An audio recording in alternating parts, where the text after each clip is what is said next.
আসসালামু আলাইকুম। আমি ফরজা ইমরান। এই ভিডিওতে আমি তোমাদের সাথে আলোচনা করব তোমরা যারা ২০২৫ সালে এসএসসি পরীক্ষা দিতেছো, তোমরা গণিত বইয়ের যে জ্যামিতি যে অংশটা আছে সেই অংশটার সাজেশন নিয়ে। ঠিক আছে?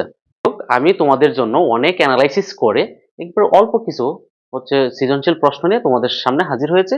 তো এখানে আ মোট ৫ টা অধ্যায়। ৫ টা অধ্যায় থেকে তোমরা ১ম এ লক্ষ্য করো যে কোন অধ্যায়টা তোমরা গুরুত্ব দিবা এবং কোন অধ্যায়টা গুরুত্ব দিবা না। তো জ্যামিতির ৫ টা অধ্যায়। ৫ টা অধ্যায় থেকে ৩ টা প্রশ্ন থাকবে এবং তোমাদের উত্তর করতে হবে ২ টা। ৩ টা থেকে যেকোনো ২ টা প্রশ্ন তোমাদেরকে উত্তর করতে হবে। এখন দেখো এখানে অধ্যায় ৬, ৭, ৮, ১৪ আর ১৫ এই ৫ টা অধ্যায়। তো এই ৫ টা অধ্যায় থেকে তোমরা বেশিরভাগই এই যে ৭ থেকে তোমরা একটা প্রশ্ন কমন পাইবা, ৮ থেকেও তোমরা পাওয়ার সম্ভাবনা অনেক বেশি। ঠিক আছে? ৩ টা প্রশ্ন, তো এই ২ টা থেকে ২ টা আসবে। আরেকটা প্রশ্ন দেখো ৬ আর ১৫ মিলায় আসে। আর ১৪ থেকে তেমন একটা প্রশ্ন আসে না। তো ১৪ টা এত বেশি সৃজনশীলের জন্য পড়ার প্রয়োজন নেই। ঠিক আছে? ওকে। তো এখন ৬ আর ১৫ এই ২ টার মধ্যে একটা কম্বাইন্ড হয়। আমি ৮ থেকে কম্বাইন্ড প্রশ্ন এখনো পর্যন্ত দেখিনি যে ৮ এর সাথে অন্য কোনটা কম্বাইন্ড করছে। তো ৮ থেকে একটা প্রশ্ন সবসময় সে ইউনিক। একটা থেকে একটাই আসে। ঠিক আছে? তার কারো সহযোগিতার প্রয়োজন পড়ে না। ৭, ৭ তো তার কোন সহযোগিতার প্রয়োজন পড়ে না। সে ৭ থেকে তোমার একটা প্রশ্ন তোমরা কমন পাইবা। তবে সাথে ৮.৫ এর একটা কম্বাইন্ড হবে। কারণ এটা সম্পাদ্য। ৮.৫ এর একটা কম্বাইন্ড হবে সাথে। ঠিক আছে? অনেক সময় ৭ থেকেও একটা হয়, কম্বাইন্ডটা হয় না। অনেক প্রশ্ন এরকম পাওয়া যায়। তো তোমরা পাইবা ৭ থেকে আর ৮ থেকে। আমি সিউর এখান থেকে ২ টা প্রশ্ন তোমরা কমন পাইবা। ঠিক আছে? তো ২ টা প্রশ্ন এখান থেকে কমন পাচ্ছ, তাহলে ৬ আর ১৫। যদি কেউ রিস্ক এড়াইতে চাও তাহলে ৬ আর ১৫। হ্যাঁ? ২ টাকে কম্বাইন বা ৬ টা পড়লেও আর ১৫ তো বেশি একটা নাই। মাত্র ৩ টা উপপাদ্য যদি কেউ ভালো করে পড়ে ফেলো তাহলে দেখবে যে ১৫ টা তোমাদের কমন পড়বে। ঠিক আছে? তো যাই হোক, তো আমাদের টার্গেট হচ্ছে কয়টা? এই যে ২ টা প্রশ্ন আমাদের কি করা? কমন পাওয়া। তো ২ টা আমি তোমাদেরকে বলব ৭ আর ৮। যারা এখনো পর্যন্ত কিছুই পড়োনি বা পড়া দুর্বল, বেশি পড়ছো না। যারা বেশি পড়ছো তো সবই পড়বা। কিন্তু যারা আমার সাজেশন কাদের জন্য? যারা এখনো তেমন ভালো কিছু করতে পারছো না, হ্যাঁ? পড়াশোনা হইছে না, পড়তে পারছো না কোনো কারণে। তো এখন হয়তো পড়তেছো বা কিছু পড়া আছে। তো তাদের জন্য আমি বলব যে ৭ আর ৮ টা এই ২ টা অধ্যায় তোমরা খুব ভালো করে পড়বা এবং ২ টা অধ্যায় থেকে আমি তোমাদের জন্য একটা সাজেশন রেডি করে রাখছি। মানে সাজেশনটা একদম শর্ট করে ৮ টা প্রশ্ন, অর্থাৎ ৮ টা সৃজনশীল প্রশ্ন যদি তোমরা ভালো করে পড়ো, তাহলে ৮ টা থেকে তোমরা ২ টা প্রশ্ন কমন পাইবা।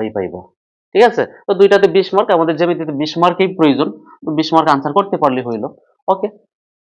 তো দেখো আমরা এখানে কি রাখছি। দেখো অধ্যায় ৭ থেকে ৪ টা প্রশ্ন রাখছি, অধ্যায় ৮ থেকেও ৪ টা প্রশ্ন রাখছি। এবং আমি পরবর্তীতে এগুলো নিয়ে আরো বিস্তারিত আলোচনা করব। তো দেখো ৭ থেকে কি আছে? ৭ যশোর বোর্ড ২০২৩ সালে একটা প্রশ্ন আছে। হ্যাঁ?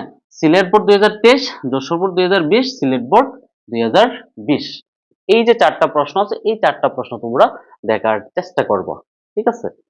ওকে। এরপর অধ্যায় ৮ এ দেখো ৪ টা প্রশ্ন। Comilla board ২০২০, Dhaka board ২০২৪, Dinajpur board ২০২৪ আর একটা যশোর বোর্ড ২০২৩। যশোর বোর্ড ২০২৩ এর ২ টা প্রশ্ন আছে। এর জন্য আমি এখানে একটা প্রশ্নের উদ্দীপক দিয়ে রাখছি। দেখো এই যে একটা চিত্র আছে, হ্যাঁ? একটা বৃত্ত আছে। তার কেন্দ্র ও আর এক্স ওয়াই জেড এরকম একটা চিত্র দেওয়া আছে। চিত্রের উদ্দীপকটা দেওয়া আছে। এইটা প্রশ্নটা পড়বে। এই ৪ টা। ৭ থেকে ৪ টা পাইছো, ৮ থেকে ৪ টা। এই ৮ টা প্রশ্ন যদি তোমরা পড়ো, আমি সিউর তোমরা ১০০% আমি তোমাদেরকে, হ্যাঁ, মানে নিশ্চয়তা দিয়ে বলতে পারি তোমাদের এখান থেকে ২ টা প্রশ্ন কমন পড়বে। এখান থেকে একটা, এখান থেকে একটা। তো এরপর কেউ যদি মনে করো যে না আমি আরেকটু বেশি পড়তে চাই, আমার প্রিপারেশন ভালো আছে, হ্যাঁ, আমি অনেক বেশি পারি জ্যামিতি, তাহলে তুমি অধ্যায় ৬ এবং অধ্যায় ১৫ এটারও কিছু অংশ রাখছে। তো অধ্যায় ৬ এর দিনাজপুর বোর্ড ২০১৬ যে প্রশ্নটা আছে এটা পড়বো।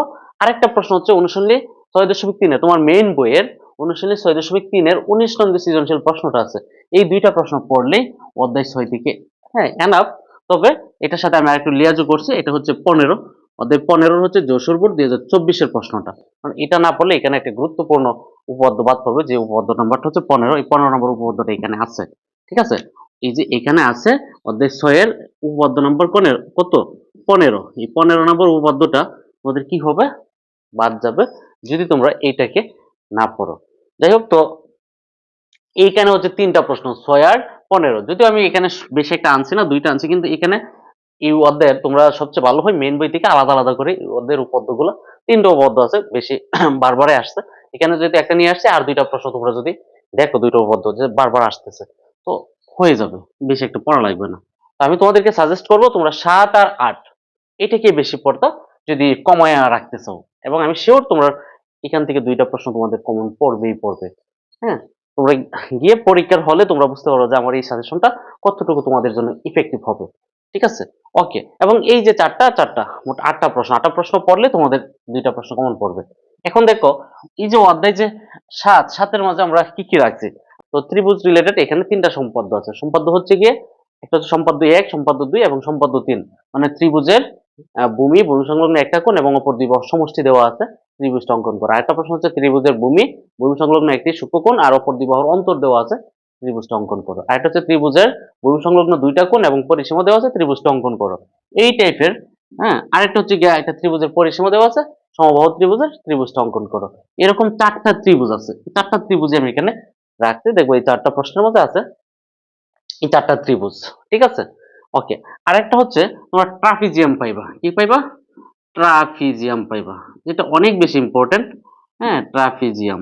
ঠিক আছে, অনেক বেশি ইম্পর্টেন্ট ট্রাপিজিয়ামটা। তারপর হচ্ছে তোমরা পাইবা সামান্তরিক। হ্যাঁ, সামান্তরিক। তো সামান্তরিকের দুইটা প্রশ্ন সবচেয়ে বেশি বেশি আসে, তোমরা এই দুইটা প্রশ্নই পাইবা এখানে সামান্তরিকের। একটা হচ্ছে গিয়ে সামান্তরিকের দুইটি কর্ণের দৈর্ঘ্য এবং কর্ণের অন্তর্ভুক্ত একটি কোণ দেওয়া আছে, সামান্তরিকটা অঙ্কন করো। আরেকটা হচ্ছে তোমাদের সামান্তরিকের যে দুইটি কর্ণের দৈর্ঘ্য এবং একটি বাহুর দৈর্ঘ্য দেওয়া আছে, সামান্তরিকটা অঙ্কন করো। এই দুইটা টাইপের প্রশ্ন তোমরা পাইবা সামান্তরিকের। আরেকটা হচ্ছে তোমরা পাইবা রম্বস নিয়ে অনেক বেশিবার রম্বসটা আসছে, এবং হচ্ছে বর্গ। হ্যাঁ, রম্বস, বর্গ। ঠিক আছে, এই কয়টা পাইবা। আরেকটা হচ্ছে এটা ত্রিভুজের অন্তর্বৃত্ত, বহির্বৃত্ত, পরিবৃত্ত। ত্রিভুজের অন্তর্বৃত্ত, বহির্বৃত্ত, পরিবৃত্ত, এটা হচ্ছে 8.5-এর। এটা হচ্ছে ত্রিভুজের মানে অন্তর্বৃত্ত, হ্যাঁ, অন্তর্বৃত্ত। আরেকটা হচ্ছে পরিবৃত্ত, আরেকটা হচ্ছে বহির্বৃত্ত। সব কয়টাই পাইবা তোমরা এই এই যে যে কয়টা আমি লিখতেছি। একটা হচ্ছে বহির্বৃত্ত। হ্যাঁ, বহির্বৃত্ত। এই যে এই 3টা তোমরা পাইবা। আর এই যে এখানে যে কয়টা বলছে ত্রিভুজ নিয়ে তোমরা 4টা ত্রিভুজ পাইবা, ট্রাপিজিয়াম পাইবা। হ্যাঁ, ট্রাপিজিয়াম একটা ট্রাপিজিয়ামই, এবং এটা অনেক বেশি ইম্পর্টেন্ট। এটা হচ্ছে তোমরা ট্রাপিজিয়ামটা পাইবা এই যে যশোর বোর্ড 2023। এই প্রশ্নটা অনেক বেশি ইম্পর্টেন্ট, অনেক, সবচেয়ে বেশি ইম্পর্টেন্ট। তোমরা এমন হইতে পারে এই প্রশ্নটার টাইপে এইটা 3 স্টার আমি দিয়ে রাখলাম, মানে এইটা অনেক বেশিবার তোমরা করবা, যত বেশিবার পারো। যশোর বোর্ড 2023 থেকে অনেক বেশিবার করার চেষ্টা করবে, এটাকে আমি 3 স্টার দিয়ে রাখছি। ঠিক আছে, বাকিতে তো এখানে আরো এরপরে থাকতেছে আরো 3টা, যারা একবারেই পারো না, কিচ্ছু পারো না, মানে জ্যামিতির কোনো কিছুই পারো না, তোমরা বারবার এই যে এটাকে করবা। ঠিক আছে, তোমরা আরো অনেক বেশি পাইবা। এগুলা নিয়ে আমি এই 4টা প্রশ্ন বিস্তারিত আলোচনা করব, সমাধান দেব এটার। এরপর হচ্ছে এগুলা তো দেবই। হ্যাঁ, জ্যামিতি নিয়ে আরো অন্যান্য টপিকস নিয়ে তোমাদের হচ্ছে এমসিকিউ নিয়ে কিভাবে তোমরা খুব দ্রুত এমসিকিউ গুলো আনসার করতে পারো অল্প সময়ে 30টা প্রশ্ন, এবং ক্যালকুলেটরের সাহায্যে কিভাবে করতে পারো। মানে তোমরা হচ্ছে ক্যালকুলেটর একটা থাকলেই তোমরা পারবা এরকম হচ্ছে ফার্স্ট মার্ক, ফার্স্ট মার্ক কি তোমরা প্রায় 30টা প্রশ্ন তোমরা এইভাবে করতে পারবা। ঠিক আছে, ওকে। তো এইটা তোমরা 30টা দিয়ে আমি রাখছি যে তোমরা এটাকে অনেক বেশি বার করার চেষ্টা করবো। ঠিক আছে, ওকে। আর এই যে যেগুলো আছে এই সব কয়টা তো এখান থেকে তোমরা পড়বোই, অন্যান্য গুলো তো পড়বোই। ওকে, এরপরে এইখানে তোমাদের কি আছে দেখো, এই যে 4টা প্রশ্নের মাঝে কি কি আছে তোমাদের। তোমরা এখানে তো হচ্ছে গিয়া বৃত্তের মাঝে গিয়ে তোমরা পাইবা উপপাদ্য নাম্বার গিয়ে তোমরা পাইবা 17 পাইবা।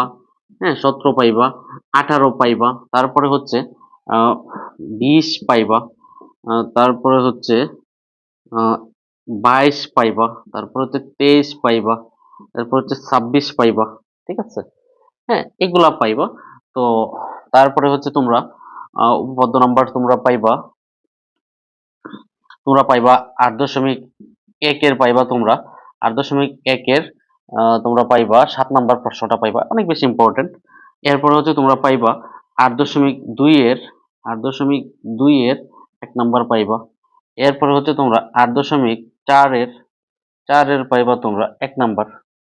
ঠিক আছে, এই যে কয়টা উপপাদ্য, 1টা 2টা 3টা 4টা 5টা 6টা 7টা 8টা 9টা, এই যে 9টা উপপাদ্য আছে। হ্যাঁ, এই যে এই 9টা প্রশ্নই এখানে এই 4টা সৃজনশীলের মাঝে আছে। ঠিক আছে, আরেকটা কথা তোমরা মনে রাখবে এই কথাটা যে সৃজনশীল কখনোই হুবহু কখনোই তোমরা কমন পাইবা না হুবহু। তোমরা অনুরূপ প্রশ্ন পাইবা, এই টাইপের প্রশ্ন পাইবা। আমি এখানে যে কয়টা প্রশ্ন লিখছি সব কয়টা প্রশ্নের টাইপ পাইবা তোমরা, কিন্তু কখনোই হুবহু পাইবা না। হুবহু এই চিত্রটা তোমরা কিন্তু পাইবা না, ঠিক আছে? কারণ সৃজনশীলগুলা উদ্দীপকটা পরিবর্তন করে দেয়, ঠিক আছে? ওকে, এইখানে তোমরা দেখো অধ্যায় 6 এর যে প্রশ্নগুলো আছে, 6 এ কি কি পাইবা? 6 হচ্ছে তোমরা এখানে পাইবা তোমরা এটাতে তোমরা একটা প্রশ্ন, এরকম একটা প্রশ্ন দেখছো কিনা যে একটা ত্রিভুজের যে কোনো দুইটা কোণকে, হ্যাঁ, তার যদি সমদ্বিখণ্ড তো করা হয়, সমদ্বিখণ্ডিত করলে এখানে যে বিন্দুতে মিলিত হইব, এই যে কোণটা, এই কোণটা হচ্ছে 90 ডিগ্রি প্লাস হচ্ছে গিয়ে কি হাফ এ কোণ, মানে এই কোণটা সমান এরকম যদি থাকে, তোমরা পাইছো কিনা? হ্যাঁ, এইটা আরেকটা হচ্ছে 90 ডিগ্রি মাইনাস হাফ এ কোণ, এটা হচ্ছে বাহিরে হইব। এইখানে এই দুইটা প্রশ্ন পাইবা এইটা, ঠিক আছে? আরেকটা হচ্ছে এটা হচ্ছে বইয়ের প্রশ্ন। হ্যাঁ, এখানে পাইবা, এখানে একটা প্রশ্ন পাইবা এরকম, এই যে একটা প্রশ্ন, এটা যদি এই হয় তাহলে দেখবা এই যে এটা হচ্ছে এডি মধ্যমা না, এই মধ্যমাটা হচ্ছে এই বাহু আর এই বাহুর যোগফল, এই যোগফলের এই মধ্যমার দ্বিগুণ অপেক্ষা বৃহত্তর, মানে এরকম হইব আর কি। এবি প্লাস হচ্ছে এসি গ্রেটার দেন হচ্ছে 2 এডি, এটা পাইবা। আরেকটা প্রশ্ন পাইবা, একটা ত্রিভুজের, সমকোণী ত্রিভুজের এরকম একটা প্রশ্ন চিত্র দিয়ে পাইবা। এটার মাঝে পাইবা তোমরা চিত্রটা হচ্ছে এরকম তোমরা পাইবা, এই, হ্যাঁ, এই এ বি সি, এবং এইখান থেকে এইখানে একটা থাকে এভাবে হচ্ছে ডি, ঠিক আছে? এরকম প্রশ্ন তোমরা পাইবা। তো এরকম পাইবা মানে এরকম হচ্ছে এরকম তোমরা পাইতে পারো বিডি সমান হচ্ছে হাফ এসি, এরকম পাইবা তোমরা। হ্যাঁ, বিডি সমান হচ্ছে হাফ এসি, এই টাইপের একটা প্রশ্ন তোমরা প্রমাণ করার কথা বলবে। আর এখানে হচ্ছে এই যে এখানে প্রশ্নটাতে যেহেতু এটা কম্বাইন্ড 16 সাথে তোমরা কি দেখবে এটা কম্বাইন্ড প্রশ্ন। এখানে কি পাইবা ত্রিভুজ যে কোনো দুই বাহুর মধ্যবিন্দু সংযোগ রেখাংশ তৃতীয় বাহু সমান্তরাল এবং দৈর্ঘ্য তার অর্ধেক, ঠিক আছে? এই ঘটনাটাও এইখানে তোমাদের পাইবা। আরেকটা প্রশ্ন হচ্ছে এই অধ্যায়ে তোমরা পাইবা, তো 15 পাইবা। তো এইগুলাই হচ্ছে এই যে আমার যে সাজেশনটা আছে এই সাজেশনের ভিতরে এই প্রশ্নগুলাই তোমরা পাইতে পারো, ঠিক আছে? তো তোমরা এগুলো নিয়ে আমি আরো বিস্তারিত, যেমন এই অধ্যায়টা নিয়ে আমি বিস্তারিত আলোচনা করব, এটা নিয়ে বিস্তারিত আলোচনা করবো, এবং এটা সমাধানগুলোও তোমরা আমার এই চ্যানেলের মাঝে আমি ভিডিও আকারে আপলোড করব। তোমরা আমার চ্যানেলের সাথেই থাকো, ভালো থেকো সবাই, সবার জন্য শুভকামনা।